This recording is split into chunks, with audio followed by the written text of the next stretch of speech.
नमस्कार, जनहित टाइम्स के फेसबुक लाइव पर एक और बार आप सभी का स्वागत है।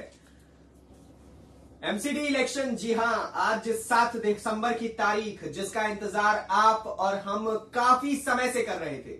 लगातार हम कोशिश कर रहे थे कि हमें पता चले कि आखिर कब और कौन एमसीडी की सत्ता को अपने हाथ में लेने वाला है, मेयर की कुर्सी पर कौन बैठेगा। और आज उसके निर्णय का दिन है, और ना केवल एमसीडी के निर्णय का दिन है, बल्कि आज देश के लोकतंत्र में एक और साल का शीतकालीन सत्र शुरू होने जा रहा है। जी हां, 2022 का शीतकालीन सत्र शुरू होने जा रहा है, और आज सभी सांसद बैठ करके अपनी अपनी बात रखना शुरू करेंगे, जो कि काफी दिनों तक चलता रहेगा। और इसके ऊपर भारत के प्रधानमंत्री नरेंद्र मोदी भी मीडिया के बीच आकर उन्होंने काफी बातचीत की, और उन्होंने बताया कि लोकतंत्र के इस महापर्व में शीतकालीन सत्र कितना जरूरी है। तो आज ये इन दो बड़े मुद्दों पर हम बात करेंगे, और ये दोनों ही मुद्दे आपसे और हमसे सीधे तौर पर जुड़े हुए हैं। तो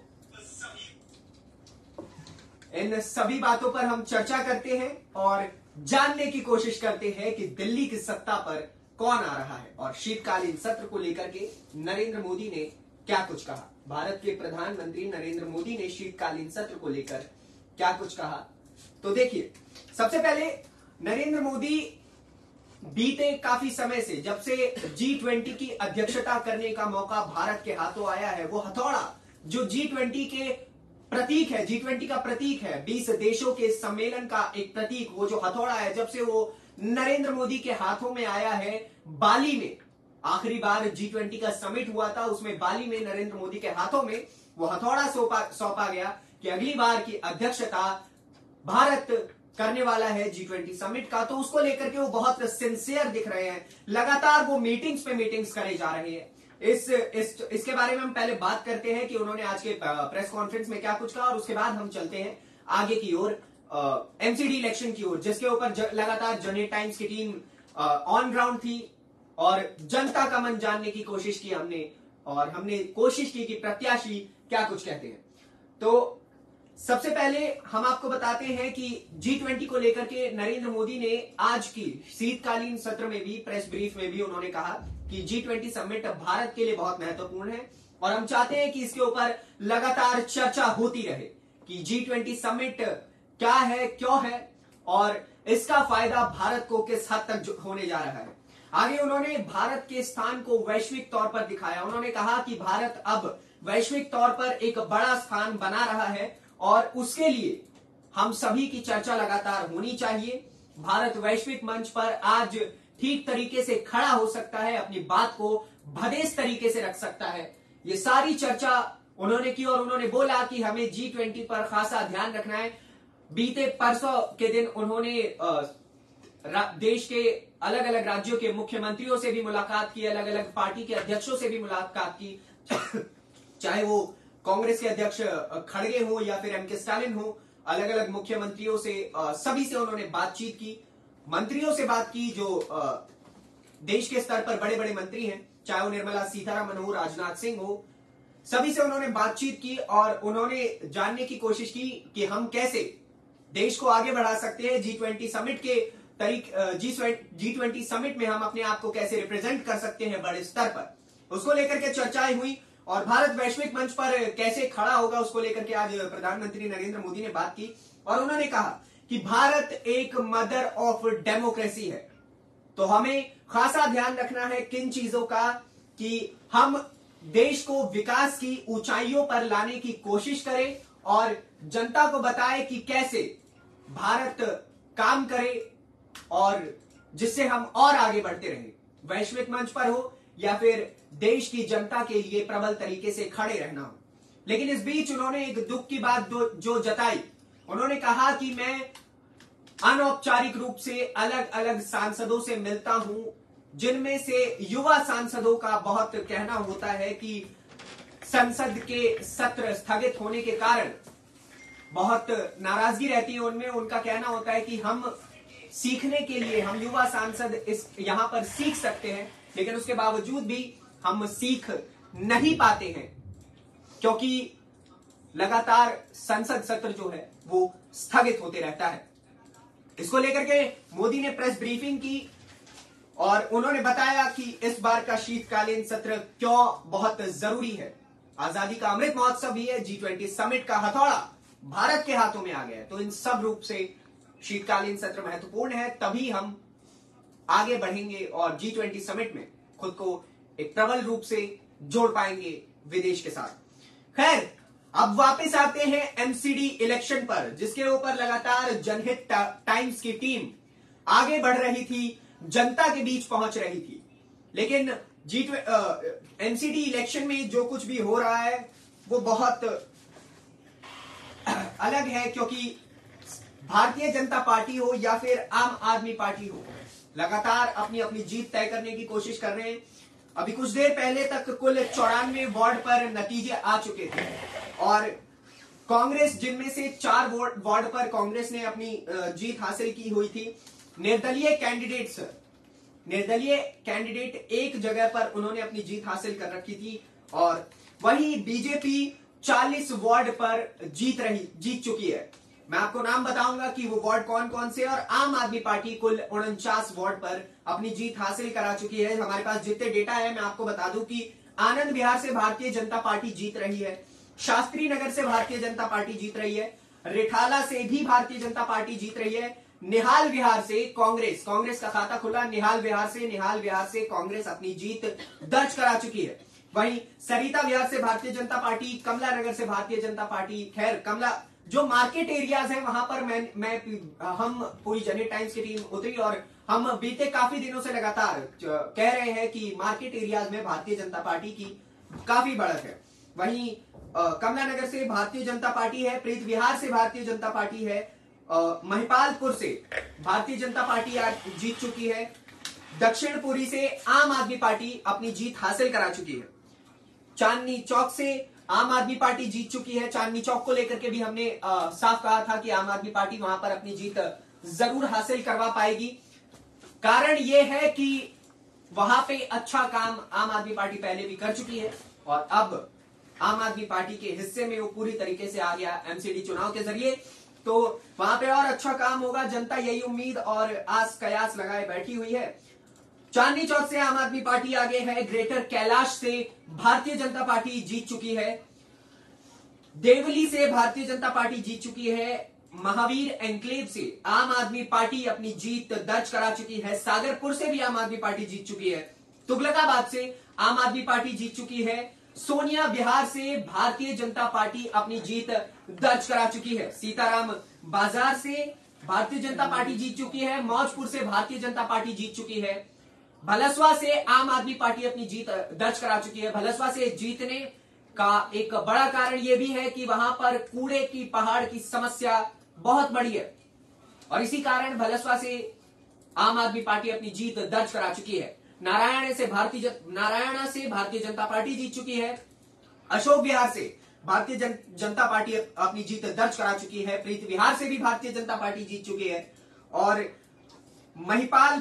महिपालपुर से भारतीय जनता पार्टी अपनी जीत दर्ज करा चुकी है, सीआर पार्क से आम आदमी पार्टी जीत चुकी है, शाहदरा से भारतीय जनता पार्टी जीत चुकी है, तिलक नगर से भी आम आदमी पार्टी जीत चुकी है और अबुल फजल एनक्लेव से कांग्रेस जीत चुकी है। कांग्रेस की ये दूसरी सीट जो वो जीत चुकी है। वहीं कोटला से भारतीय जनता पार्टी और लाजपत नगर से भारतीय जनता पार्टी अपनी जीत दर्ज करा चुकी है। तो ये कुछ सीट है जिनके नतीजे अब तक क्लेरिफाई हो गए हैं और पता चल गया है कि कौन सी पार्टी अभी आगे चल रही है। कुल 94 सीटों पर नतीजा आया है, जिनमें से 4 वार्ड पर कांग्रेस जीत चुकी है, 40 पर भारतीय जनता पार्टी और 49 पर आम आदमी पार्टी। वहीं 1 वार्ड पर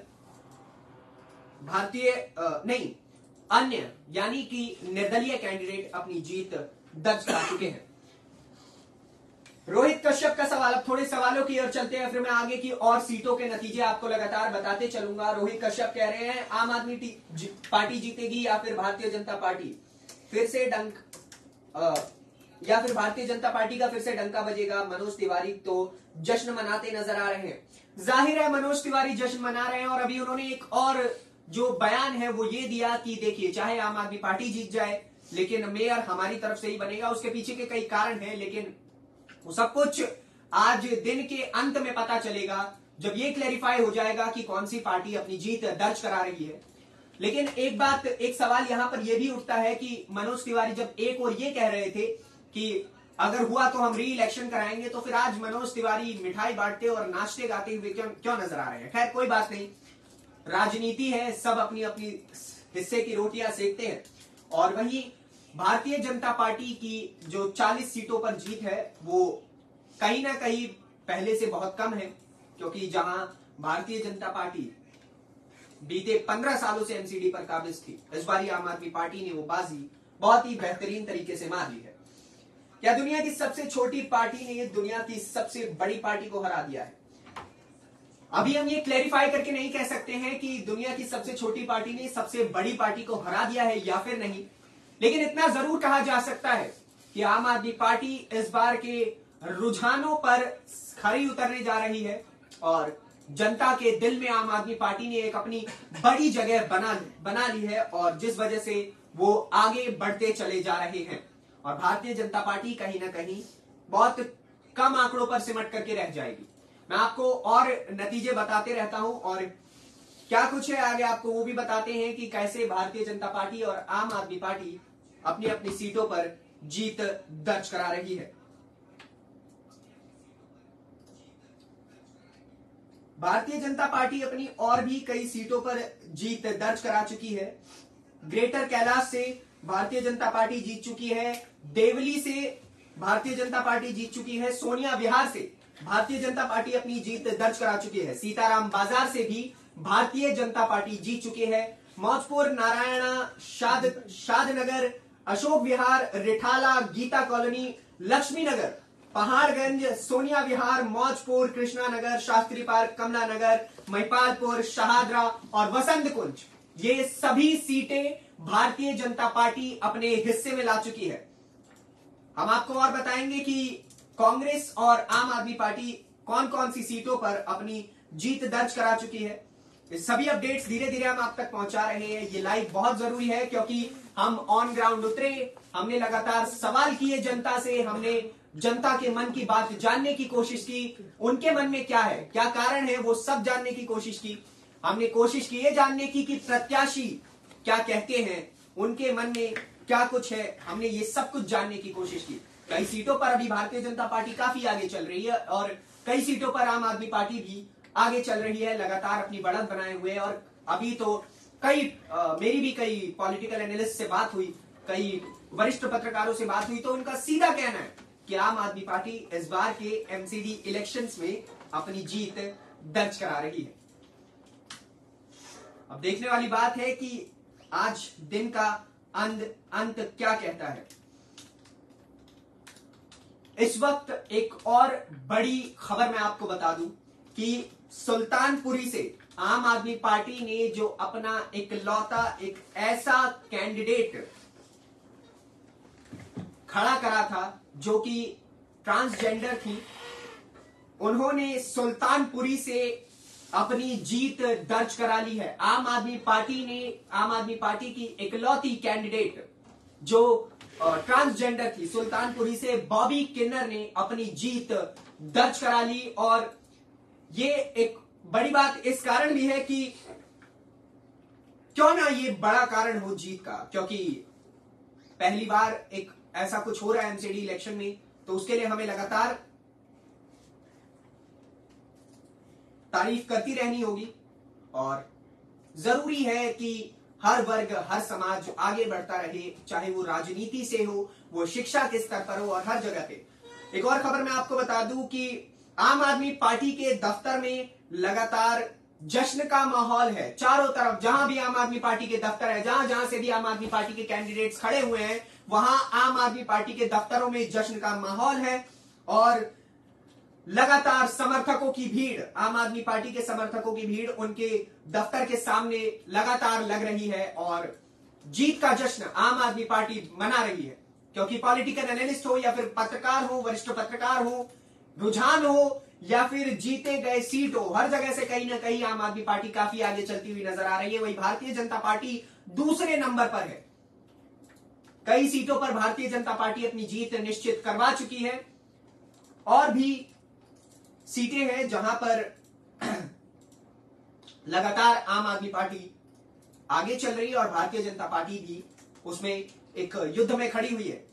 इस वक्त की एक और बड़ी खबर मैं आपको बता दूं कि केजरीवाल के आवास पर, दिल्ली के मुख्यमंत्री केजरीवाल के आवास पर भगवंत मान पहुंचे हैं और दिल्ली एमसीडी चुनावों के नतीजों के बाद पंजाब के मुख्यमंत्री भगवंत मान दिल्ली के मुख्यमंत्री अरविंद केजरीवाल से मिलने के लिए उनके आवास पर पहुंचे। इससे पहले मनीष सिसोदिया हो, वो राघव चड्डा हो, सभी नेता पहले ही उनके आवास पर पहुंच चुके हैं और कहीं ना कहीं वहां पर भी चर्चाएं हो रही हैं और लगातार एक दूसरे को जीत की बधाइयां दी जा रही हैं। वहां से लगातार फोन कॉल्स कैंडिडेट्स तक जा रहे होंगे कि आपको जीत की बधाई। वहीं भारतीय जनता पार्टी के मनोज तिवारी भी जीत के जश्न में रंगे हुए हैं। जीत किसी की भी हो, यहां पर जीत आपकी है। आपकी सबसे बड़ी जीत है क्योंकि उम्मीद आपकी थी और सवाल भी आगे आप ही के होते रहेंगे कि आप काम कर रहे हैं या फिर काम नहीं कर रहे हैं। जीत लोकतंत्र की हो रही है। हालांकि इस बार वोटिंग पहले के मुकाबले बहुत कम हुई, लेकिन फिर भी लगातार रुझान आ रहे हैं और कहा तो यह भी जा रहा है कि कम से कम समय में यह सब कुछ क्लियरिफाई हो जाएगा कि दिल्ली की एमसीडी की सत्ता पर कौन पहुंच रहे हैं। मीडिया से बात करते हुए भगवंत मान ने कहा कि 15 साल की बीजेपी को हमने हरा दिया है। 15 साल से जहां Bharatiya Janata party municipal corporation department की सत्ता पर काबिज थे, वहां पर हमने उन्हें हरा दिया है साफ तौर से। और आम आदमी पार्टी ने एमसीडी में क्लीन स्वीप कर दी है। आम आदमी पार्टी ने भारतीय जनता पार्टी को क्लीन स्वीप कर दिया है, भगवंत मान का कहना है।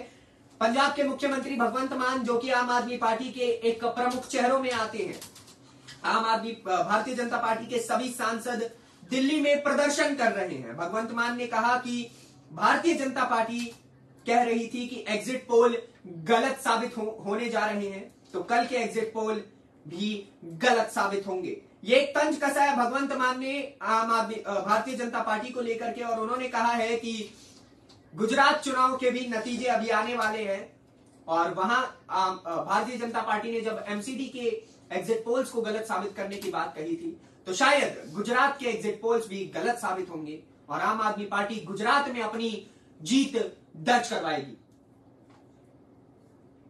आगे हम बढ़ते हैं और जानने की कोशिश करते हैं कि कौन किस सीट से आगे बढ़ा रहा है। और आपके सवाल आने बहुत जरूरी है क्योंकि लोकतंत्र की जीत है, ये जीत आपकी है, ये जीत हमारी है। और अलग अलग सीट पर सभी आगे बढ़ रहे हैं। कांग्रेस इस बारी काफी हद तक सिमट करके रह गई। कारण यह भी था कि वो शीला की दिल्ली का प्रचार ठीक तरीके से नहीं कर पाया। और वहीं एक और केजरीवाल अपने वादों को पूरा करने के तौर पर उन्होंने जनता से जो विश्वास मांगा, जनता वो विश्वास उन्हें दे रही है। और अब देखना यह होगा कि दिल्ली में कूड़े के पहाड़ हटेंगे या फिर नहीं। वो 3 कूड़े के पहाड़ जिस पर एमसीडी की राजनीति केजरीवाल और आम आदमी पार्टी ने टिका दी थी, अब वो कूड़े के पहाड़ हटाए जाएंगे या फिर नहीं। कारण ये भी है कि भलसवा में जो एक बड़ा कूड़े का पहाड़ है, जिसकी वजह से वहां पर बहुत समस्याएं हैं, वहां पर भी आम आदमी पार्टी अपनी जीत दर्ज करा चुकी है। और भी अपडेट्स हम आपको लगातार बताते हैं, लेकिन आप सवाल जरूर पूछिए हमसे, क्योंकि वन-ऑन-वन कॉन्वर्सेशन का मजा ही कुछ और है।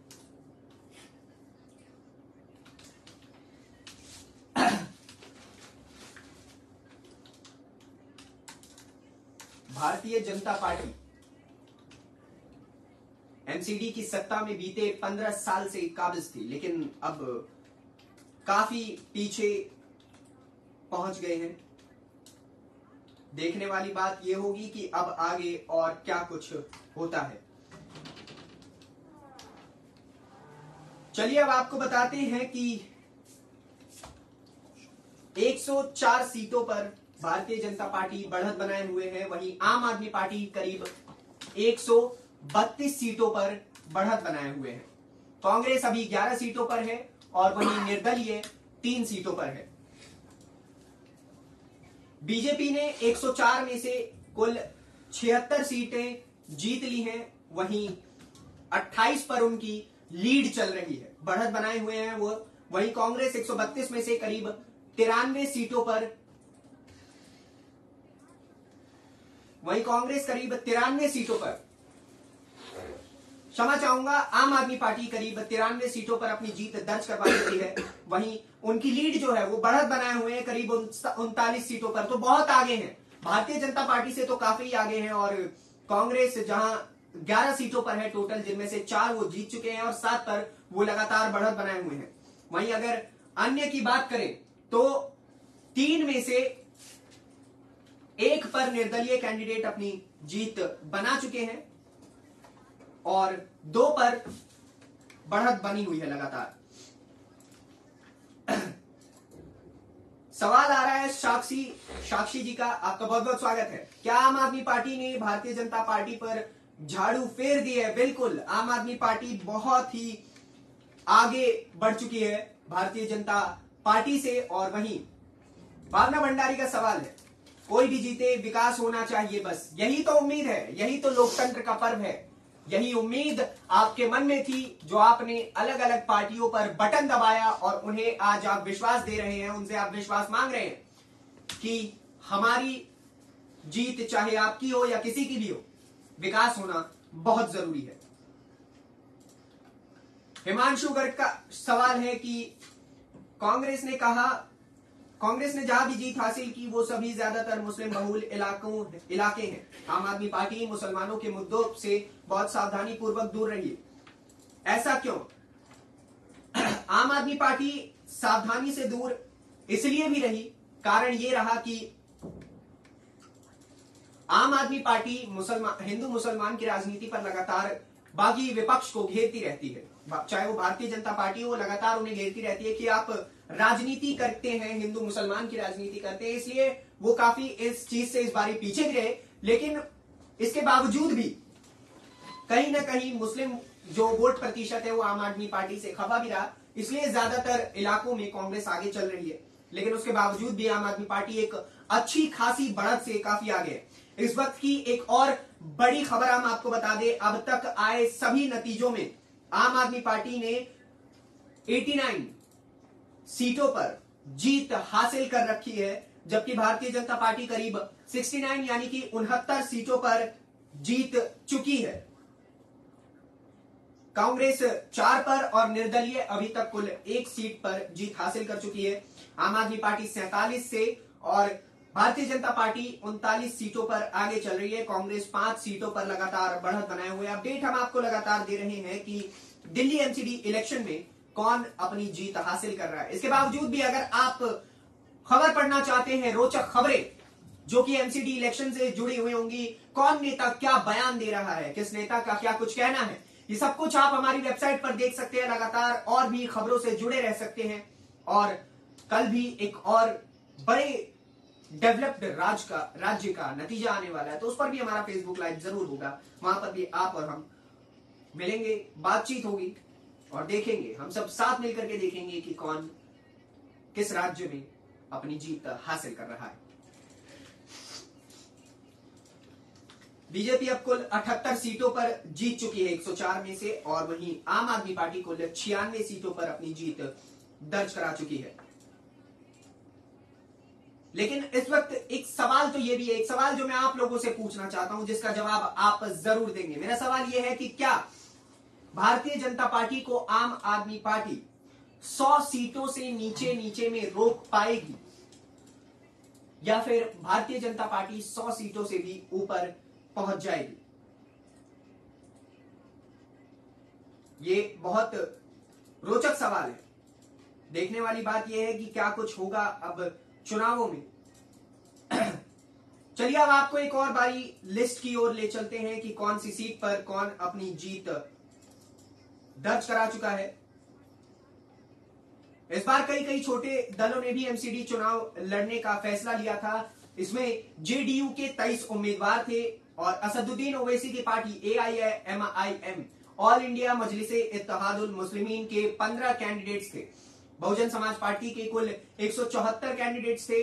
वहीं इंडियन मुस्लिम लीग के करीब 12 कैंडिडेट्स थे। कम्युनिस्ट पार्टी ऑफ इंडिया के 3 कैंडिडेट्स थे। ऑल इंडिया फॉरवर्ड ब्लॉक के करीब 4 कैंडिडेट्स थे और एनसीपी के 29 और एसपी और लोक जनशक्ति पार्टी के एक प्रत्याशी मैदान में उतरे थे। इससे पहले साल 2017 में भारतीय जनता पार्टी ने 270 में से 181 सीटों पर पिछली बार जीत दर्ज कराई थी। वहीं आम आदमी पार्टी को 48 और कांग्रेस को 30 सीटें मिली थी। लेकिन इस बार कांग्रेस पहले के मुकाबले बहुत पीछे रह गया है। कहां 30 सीटें जहां कांग्रेस के हिस्से में आ रही थी, वहीं इस बार वो 4 सीटों पर ही अभी तक अपनी जीत दर्ज करा पाई है। इस वक्त रोहित कश्यप का सवाल आ रहा है, 20 सीट पर आम आदमी पार्टी आगे चल रही है, तो क्या कहा जाए? आम आदमी पार्टी की जीत हुई, जल्दी निर्णय लेना भी सही नहीं है। लेकिन हां, कहीं ना कहीं अभी तक हम लगातार वरिष्ठ पत्रकारों से और कैंडिडेट से जुड़े हुए हैं, हम वरिष्ठ नेताओं से जुड़े हुए हैं, और लेकिन कहीं ना कहीं उन लोगों का साफ तौर पर यह कहना है कि बहुत आगे निकल चुकी है आम आदमी पार्टी और इस बार एमसीडी की सत्ता पर वही काबिज होगी। और सभी एग्जिट पोल ने भी यही नतीजे दिखाए थे। साफ तौर पर उनका कहना यह था कि जितने भी पार्टी हैं उन सभी में आम आदमी पार्टी एमसीडी की सत्ता पर काबिज होने जा रही है।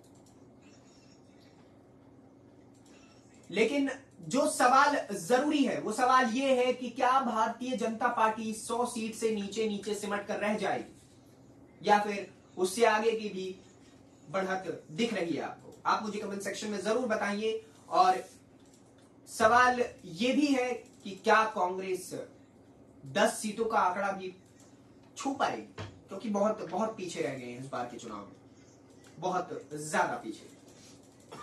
वहीं अगर निर्दलीय कैंडिडेट्स की बात करें तो अभी तक 1 सीट पर तो जीत चुके ही है निर्दलीय कैंडिडेट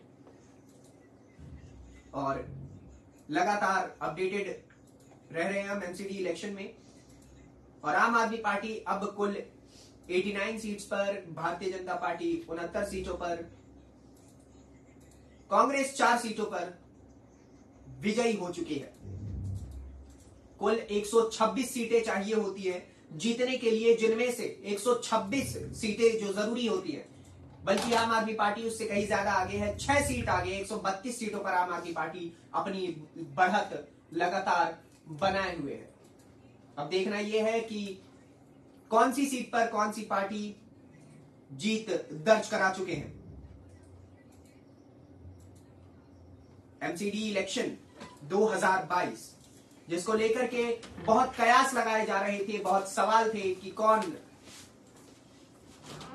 जहां झुग्गी वहां मकान के वादे पर खरा उतरेगा, तो कौन कूड़े के पहाड़ के वादे पर खरा उतरेगा, या फिर कौन शीला की दिल्ली पर खरा उतरेगा। लगातार हम आपको अपडेटेड रख रहे हैं। अभी भारतीय जनता पार्टी कुल 26 सीटों पर अपनी लीड बना चुकी है, वहीं आम आदमी पार्टी 36 सीटों पर, कांग्रेस 6 सीटों पर और अन्य कुल 2 सीटों पर अपनी बढ़त बनाए हुए हैं। वहीं अगर जीत की बात करें तो 78 सीटों पर भारतीय जनता पार्टी जीत चुकी है, आम आदमी पार्टी कुल 96 सीटों पर जीत चुकी है। वहीं 5 सीटों पर कांग्रेस अपनी जीत दर्ज करा चुकी है। अभी तक कुल 4 थे, अब 1 सीट और आगे बढ़ गए हैं वो, और 1 सीट पर बाकी जो निर्दलीय कैंडिडेट हैं वो जीत चुके हैं। आप कौन सी पार्टी के समर्थन कर रहे हैं? शाश्वत पयाल जी का सवाल है, लेकिन उससे पहले का सवाल यह है कि क्या कांग्रेस की 10 सीट भी आ पाएगी? सवाल तो यही है कि क्या कांग्रेस अपनी 10 सीट के आंकड़े को भी छू पाएगी? खैर 1 सीट तो उन्होंने बढ़ा ली है, 5 यानी कि 50%। उम्मीदों से 50% तक तो पहुंच गए, 5 सीटों पर जीत दर्ज करा चुके हैं। बाकी 5 सीट और आने का इंतजार है, वो भी पाएगी या फिर नहीं। और बात रही मेरी पार्टी का समर्थन की, तो हम किसी पार्टी का समर्थन नहीं करते हैं। जो पार्टी कार्य करेगी, जो पार्टी ऑन ग्राउंड उतरेगी, जो पार्टी आपसे और हमसे लगातार जुड़े रहेगी, जो पार्टी हमारी समस्याओं को सुनेगी, जो पार्टी हमारी समस्याओं का समाधान निकालेगी, हम उसके साथ हैं। खैर एक और सवाल है रोहित कश्यप का। भगवंत मान बोल रहे हैं कि बीजेपी तोड़फोड़ की राजनीति में आगे है, वही करने की सोच रही है, लेकिन इस बार होगा नहीं। देखिए, बीजेपी अपनी तोड़फोड़ की राजनीति में आगे है या नहीं, ये लगातार बताया जा रहा है, लेकिन देखने वाली बात ये होगी कि आज शाम तक तोड़फोड़ की राजनीति से हो या फिर नॉर्मल राजनीति से हो, चाहे वो चुनाव के जरिए हो, इलेक्शन के जरिए हो, सवाल यह है कि एमसीडी की सत्ता पर कौन होगा। शाम को हम फिर जुड़ेंगे आपके साथ लाइव पर और देखेंगे कि म्युनिसिपल कॉर्पोरेशन डिपार्टमेंट में कौन अपनी जीत दर्ज करा चुका है।